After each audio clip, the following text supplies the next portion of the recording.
Então, o que eu somei na prova? Eu somei as questões avaliativas, aquelas 4 questões de escrever que vocês fizeram, a prova, que valia 6. Eu também somei aquele ponto extra, que vocês fizeram 5 exercícios de marcar X, lembra? Vocês fizeram os exercícios? Então, eu somei o ponto extra do exercício, aí eu somei os exercícios manuscritos, aqueles que vocês escreveram, somei tudo, Tatiane. Somei aquele dos artigos que vocês escreveram, e somei aquele que nós fizemos em sala de aula há muito tempo. Lembra que era um exercício de questões, que eu deixei até fazer em dupla, que eram questões sobre o DIP, sobre a Lindbergh. Então, eu somei tudo isso. Tinha muita coisa. Tá? E mesmo assim, vocês foram muito mal na prova, eu não entendi o que aconteceu. Não entendi. Mas vamos lá, vamos corrigir, não é? Vamos ver, porque às vezes eu corrigi a sua prova, as suas questões avaliativas, e você acha que a resposta está certa, e você me manda um e-mail e eu reavalio. Combinado? Então, vamos falar um pouquinho das questões. Deixa eu abrir aqui as questões avaliativas, a primeira e a segunda.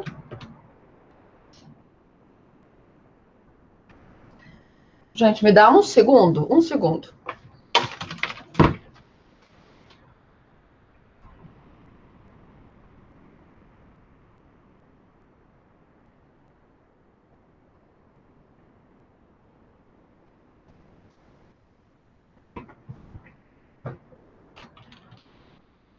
Minha gata veio me avisar que ela terminou de beber água, então eu tenho que fechar a torneira. Então, vamos lá. Vamos começar na primeira questão avaliativa, não é? E não tem muito. Então, com base naqueles textos que eu passei para vocês, era para você falar sobre dissolução conjugal. Então, no caso de dissolução da sociedade conjugal, como que ficam os bens do casal, tá bom? E aí eu pedi para você citar uma jurisprudência. Muita gente respondeu com base lá nas aulas de direito de família, e foi falar sobre os regimes de bens e tudo mais. Aí eu falei, não, ó, você traz aqui para a nossa disciplina é Direito Internacional Privado. Então, com base na disciplina de Direito Internacional Privado, como que vão ficar os bens do casal? Os bens do casal, eles vão ser divididos de acordo com a regra que está lá na Lindbergh, no artigo 7º, parágrafo 4º, que diz que vai valer o regime geral, tá bom? Do primeiro domicílio do casal, se eles não tiverem nenhum pacto antinupcial. Então, era só isso que você tinha que responder e achar uma jurisprudência sobre isso, tá bom? E tem várias. Então, em caso de dissolução da sociedade conjugal, aqui no nosso direito internacional privado, minha gata passeando aqui, então, aqui em caso no direito internacional privado, em caso de dissolução da sociedade conjugal, vai valer a regra, então vai valer o regime supletivo, esse é o termo que nós usamos, tanto lá no direito de família quanto aqui no direito internacional privado, nós vamos usar o regime supletivo ou regime jurídico legal, tá bom? Do primeiro domicílio do casal. Bastava, então, juntar uma jurisprudência sobre isso, tá bom? Então, se você falou que juntou uma jurisprudência falando isso, que valia o primeiro regime, o regime jurídico do primeiro domicílio do casal, você já ganhou meio ponto, e aí você só tinha que falar isso também, não é?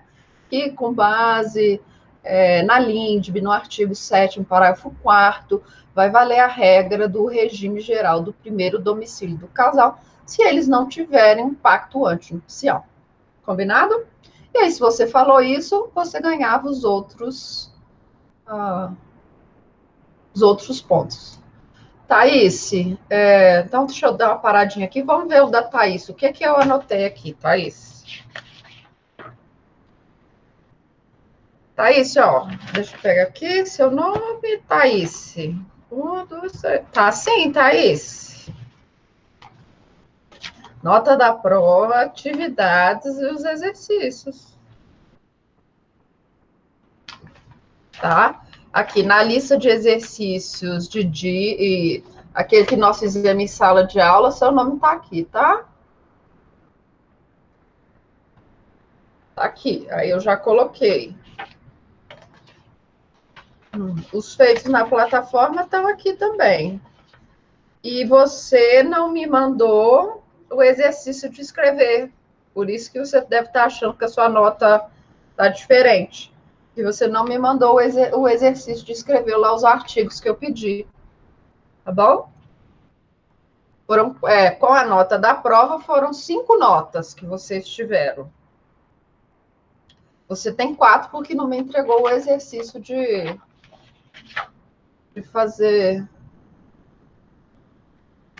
Pois é, quem não mandou o exercício de escrever, eu não contei os pontos. Pode mandar por e-mail que eu somo, não se preocupa não. Aí, se você fez o de escrever lá dos artigos de cooperação jurídica internacional, você pode me mandar, tá bom? Pode mandar hoje. Pode ser amanhã não, é hoje. Porque depois da aula eu vou começar a corrigir de direito internacional do noturno, e aí eu vou demorar, só vou parar quando eu terminar.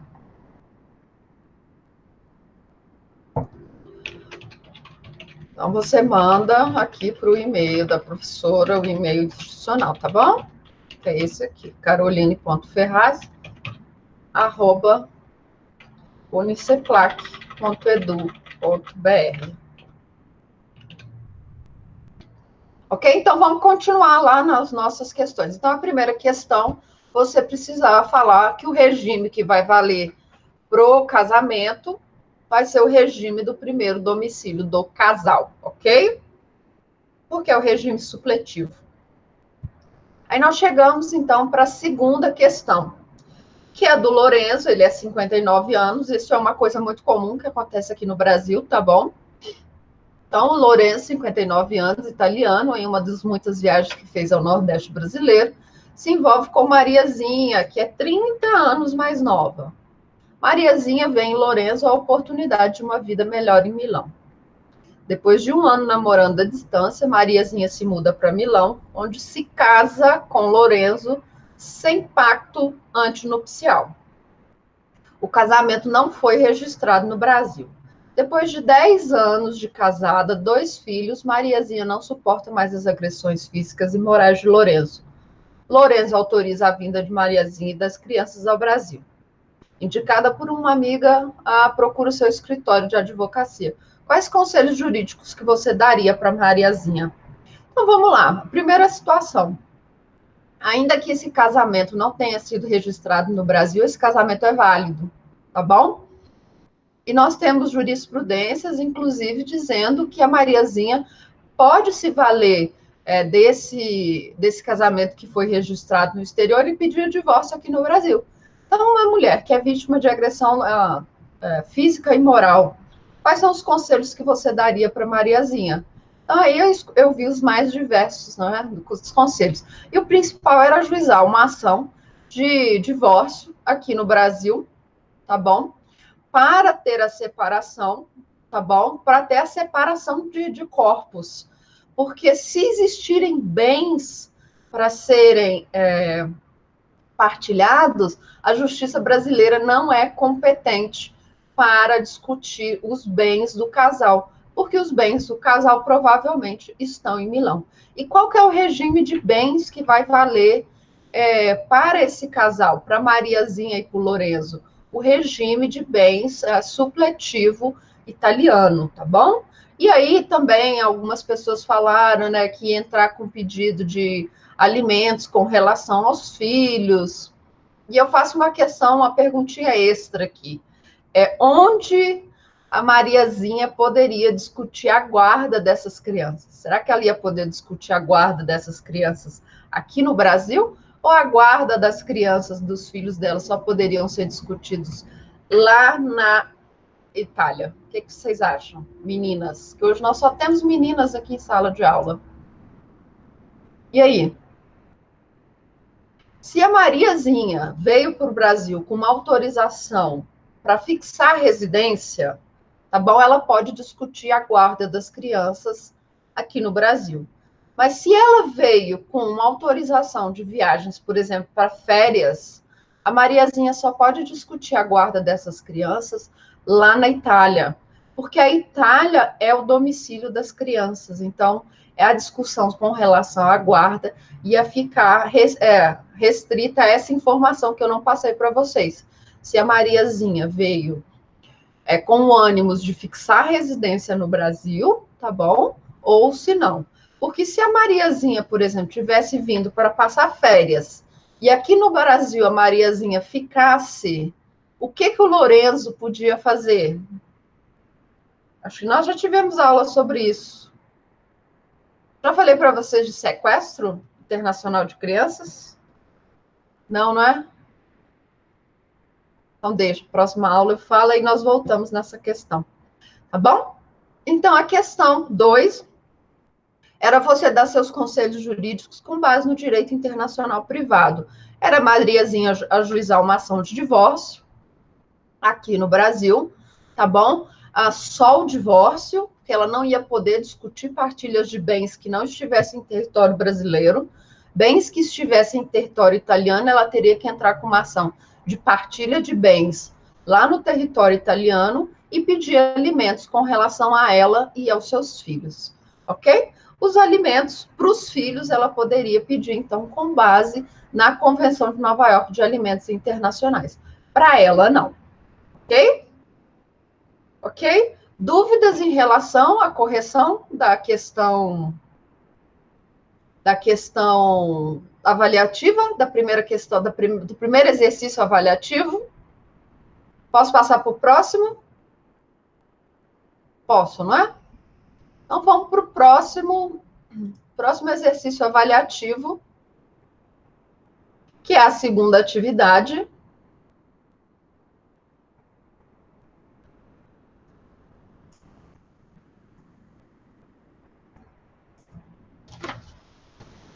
Segunda atividade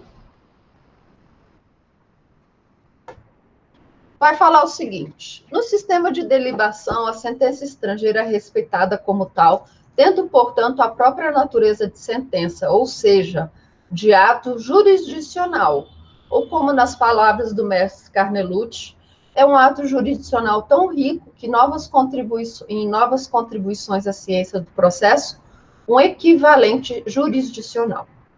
Aí eu fiz a seguinte pergunta. Lembra que eu falei para vocês em sala de aula que a homologação de sentença estrangeira é a nossa forma clássica de homologação, que isso independe de qualquer tratado internacional ou promessa de reciprocidade ou qualquer coisa nesse sentido? E aí eu também falei que sentenças que forem tratar de execução fiscal, ela deve ter um tratado internacional, ok?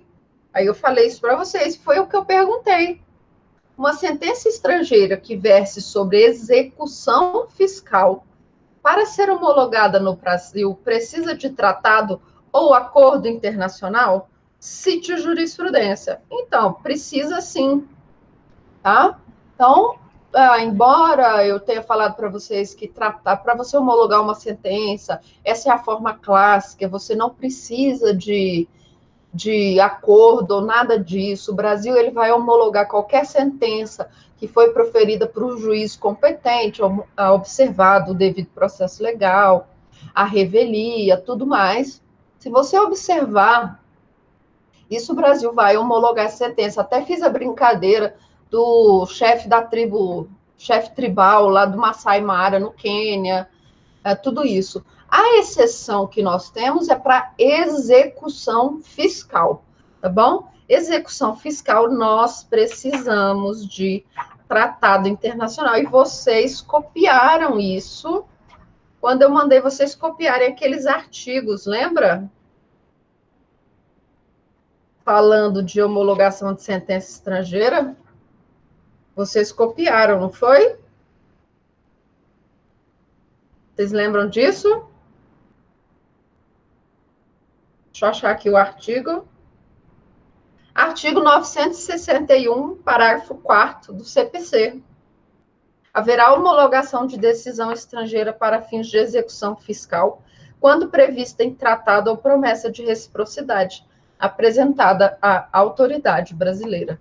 E aí bastava você juntar uma jurisprudência sobre execução fiscal e a necessidade de tratado. Aí nessa jurisprudência eu recebi as coisas mais engraçadas, tá bom? Mas tudo menos execução fiscal. Recebi crime, evasão de divisas e tudo mais. Não, era execução fiscal, galera, tá bom? Não era crime de lavagem de dinheiro, evasão fiscal, nada disso. Era execução penal. Então, se você falou da necessidade de tratado internacional para o caso de execução fiscal e juntou uma jurisprudência, você tirou a nota máxima, ok? Aí a segunda questão eu juntei. Aí aqui na segunda questão eu juntei um pouquinho de homologação de sentença arbitral, tá bom? Juntei sentença arbitral, juntei aqui questões de citação, se a citação que foi feita para o porteiro do prédio, ela era válida ou não, ok? E aí o que eu queria que você falasse era... Vamos ler aqui, que aí eu explico, né? Marconi, grande investidor maltês, firma contrato de compra e venda de minério de ferro com a empresa brasileira Martin, em Nova York. Elegem como foro para resolver a demanda Câmara de Arbitragem submetida ao Tribunal Internacional de Arbitragem da ICC, com sede na Haia. Diante da crise do Covid-19, a mineradora brasileira não consegue cumprir os prazos e rompe com o contrato. Buscando as reparações cabíveis, Marconi aciona a Câmara Arbitral submetida ao Tribunal Internacional de Arbitragem da ICC. De acordo com as regras do tribunal, a citação das partes se dá por meio de comunicação registrada feita pelo secretário. A sede da empresa Alumarte funcionava em 2 andares de um edifício de 35 andares e estava com um número reduzido de trabalhadores. A correspondência da Câmara de Arbitragem foi deixada com o porteiro do prédio, que constatou o seu recebimento. Então, de acordo com a jurisprudência brasileira, tá bom? O porteiro do prédio, de um prédio de diversos escritórios, se ele recebe uma correspondência, tá bom? Essa correspondência, ela não é válida como citação. Então, essa é a jurisprudência hoje majoritária aqui no Brasil. Não vale, por exemplo, quando vocês estudaram processo do trabalho, por exemplo, se o porteiro da empresa recebe. Digamos que você deixa a citação por AR, né? Vai que a citação chega e quem assina a citação é o porteiro da empresa. Nesse caso, a citação é válida. Mas aqui foi o porteiro do prédio, eu ainda deixei bem claro que, olha, funciona em 2 andares de um prédio de 35 andares. Então, é um conglomerado, é algo muito grande. O porteiro lá do prédio, aquele que fica anotando quem entra e quem sai, ele recebeu, mas isso ali não vale como uma citação, tá? Aí vem, alguns meses depois, fazendo uma pesquisa habitual no site do STJ, quem faz isso, né? Ninguém faz. Mas vamos lá. O diretor da empresa descobriu que havia uma ação de homologação de sentença recém-ajuizada. Desesperado, ele então vai procurar o seu escritório de advocacia. Quais os conselhos jurídicos que você daria para ele? Sentença arbitral precisa ser homologada? E aqui eu queria que você falasse um pouquinho da sentença arbitral estrangeira. Lembrando daquela diferença que nós temos da sentença arbitral que é proferida no Brasil e a sentença arbitral que é proferida no exterior. Sentença arbitral que é proferida no Brasil, ela não precisa ser homologada, tá bom? Ela já vale como título executivo extrajudicial. Agora, a sentença arbitral que é proferida no exterior, essa sim precisa ser homologada. E quais os conselhos jurídicos que você vai dar, então, para o diretor da empresa brasileira? Olha, vamos responder a ação de homologação de sentença estrangeira, tá bom? Porque a ação de homologação é uma ação. Ela também vai ter o devido processo legal. Então, a empresa brasileira vai ser citada, tá bom? Para responder essa ação de homologação de sentença estrangeira. E aí nós vamos alegar que, olha, não houve a devida citação da empresa brasileira, justamente porque quem recebeu a citação foi o porteiro de um prédio com 35 andares e que tem diversas empresas, tá bom? Então, quem recebeu essa citação foi uma pessoa incompetente, uma pessoa que não poderia ter aceitado, não poderia ter recebido a citação. Então, essa citação, ela é inválida, portanto, todo aquele processo que ocorreu lá na sede arbitral, ele também precisa ser anulado. Então, você vai, então, na ação de homologação de sentença estrangeira, arguir a ausência de citação, tá bom? E aí pedir depois a anulação do laudo arbitral lá no tribunal, na Câmara Arbitral, porque também houve a falha na citação, ok? Era isso que vocês precisavam escrever. Agora, depois que eu explico, tudo parece ser muito fácil, não é? Mas lá na hora, eu imagino que vocês tenham ficado com algumas dúvidas, mas vocês foram bem com relação às atividades avaliativas, tá bom? Alguma dúvida com relação às atividades avaliativas?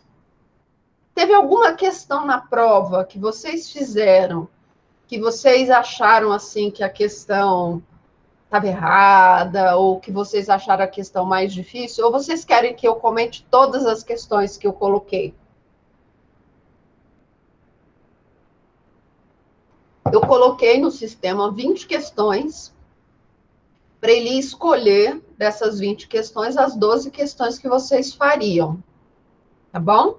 Dessas questões que eu coloquei, vocês fizeram 12. Vocês ficaram com alguma dúvida? Tem alguma questão que vocês fizeram e que vocês gostariam que eu comentasse? Teve alguma questão? Pode falar, Eliane.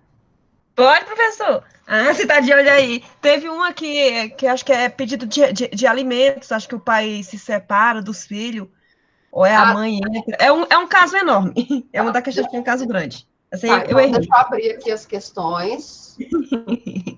Não tem problema, Obrigada. vamos responder. Não, não tem problema, não. Vamos responder. É para me tirar minha dúvida, porque eu acho que eu Claro, pensei claro. errado. Você falou que ela tem um caso grande, não é um texto É uma grande. questão grande. Uhum.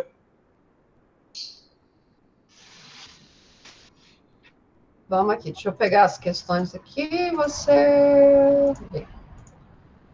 Tá. É porque, assim, tem duas questões que são bem parecidas, tá? Então, a primeira diz o seguinte.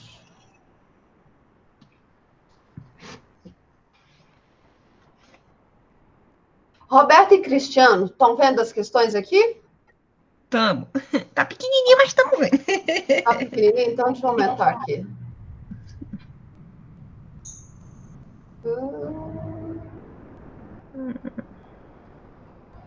É porque tá no meu outro monitor aqui, ele é menor. Acho que isso daí. Agora aumentou? Sim. Sim. Então vamos lá. Vê se é essa. Roberto e Cristiano casaram-se no Brasil, onde nasceu Ricardo, Acho filho que do é essa, casal. então. Quando Roberto e Cristiano se divorciaram, ela e Ricardo foram morar nos Estados Unidos, tá bom? Passando um tempo após o divórcio, Cristiano suspendeu o pagamento de alimentos de Ricardo, então com menos de 16 anos de idade, sob a alegação de que Roberto estava ganhando o suficiente para arcar com os alimentos do filho e que ele, Cristiano, estava desempregado no Brasil. Gente, isso é argumento para não pagar alimentos?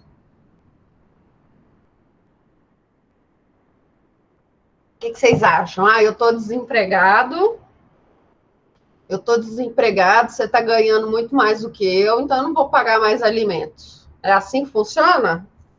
Se fosse assim, um monte de pai ia ficar desempregado, só para não pagar alimentos, não é? Então, com base nessa situação hipotética, assinale a opção correta acerca da cobrança de alimentos no estrangeiro, à luz do Decreto Legislativo número 58.826 de 65, que nada mais é do que a ratificação e a publicação, não é? A publicação da Convenção de Nova York sobre Alimentos Internacionais. Aí a primeira pergunta, primeiro item, o A. A ação de prestação de alimentos movida nos Estados Unidos não poderá ter reflexo no Brasil? Não. Qualquer ação de alimentos que for ajuizada nos Estados Unidos, digamos que seja uma ação de alimentos no rito tradicional, ela vai ter uma carta rogatória, que vai ter a citação do... Qual que é o nome do pai? Do Cristiano aqui no Brasil, tá bom? Então, vai ter uma condenação, e aquela condenação pode ser essa ação homologada no Brasil, e ela vai ter efeito. Então, uma ação de prestação de alimentos lá nos Estados Unidos vai ter reflexo no Brasil, tá bom? A circunstância de Cristiano ter ficado desempregado não altera sua obrigação alimentar conforme a legislação aplicável, que nesse caso é a brasileira, pois ele reside no Brasil. É isso que diz a Convenção de Nova York. Nós vamos aplicar a legislação do demandado? Qual é a legislação que nós vamos aplicar quando se tratar de alimentos? Alimentos. O que é que nós aplicamos? A mais benéfica, tá bom? E aqui nós temos uma situação de que a causa e a consequência não tem nada a ver, tá? Independente do local onde ele estiver, a sua obrigação de prestar alimentos não vai cessar porque ele está desempregado. Ok? Tá bom, Eliane? Aí a terceira, não é? Aqui, Cristiano não poderá ser demandado por ação alimentar proposta fora do Brasil. Também não tem nada a ver, não é? A Convenção de Nova York, ela prevê uma rapidez, uma agilidade na tramitação das ações, mas ele também pode ser demandado por meio de uma ação tradicional, ok? Por meio de uma ação tradicional e ser citado aqui por meio de carta rogatória, senão não existiria carta rogatória, não é verdade? Se ele só pode ser demandado por uma ação dentro do seu país, o instituto da carta rogatória passa a não ter validade. Mas não é isso que acontece. Eu posso ajuizar uma ação aqui e citar uma pessoa lá na Conchinchina, tá? E essa ação que eu estiver propondo aqui pode ter eficácia, tá bom? E a última questão, que é a que está correta, a autoridade central brasileira poderá propor um acordo a Cristiano, que, se não aceitar, deverá responder à ação de execução de alimentos internacionais na Justiça Federal, que é exatamente o que diz a Convenção de Nova York, não é? Ele vai receber uma ligação, e aí vão falar, olha, Cristiano, você tem interesse em fazer um acordo? Se ele falar, olha, não tem interesse, a PGR vai ajuizar uma ação, então, contra ele na Justiça Federal, demandando esses alimentos. Ok? Ok? Dúvidas? Sanou a sua dúvida? Eliane, sanou a dúvida? Ok, professor, estava nervosa na hora de responder a primeira prova. Como é que eu errei uma questão dessa? Pois é, aí agora tem também outra de alimentos, que alguém pode ter saído com ela, que diz o seguinte: Mariana, brasileira residente no Brasil, resolveu cobrar em nome de seu filho, Thomas, a prestação de alimentos do pai dele, Joseph, alemão residente na Alemanha. Tá bom? De acordo com a legislação brasileira e com a legislação internacional vigentes acerca da prestação de alimentos no estrangeiro, nessa situação hipotética, assinale a alternativa correta. Vamos lá, essa também é muito fácil. O demandante deve ser Thomas, representado por Mariana? E aí? Ó, é a alternativa incorreta. O demandante deve ser Thomas, representado por Mariana? Tá certo, tá bom? Nós sabemos, o Thomas, ele é menor de idade, então ele precisa ser representado. Se ele tem mais de 16 anos, ele vai ser assistido, tá bom? Então, ele é representado pela sua mãe. Aí vem o seguinte, se a ação for ajuizada no Brasil, o juiz brasileiro deverá obedecer às leis materiais da Alemanha, pois o demandado mora naquele local, é isso? Se a ação for ajuizada no Brasil, o juiz brasileiro vai usar a lei material da Alemanha? Não, tá bom?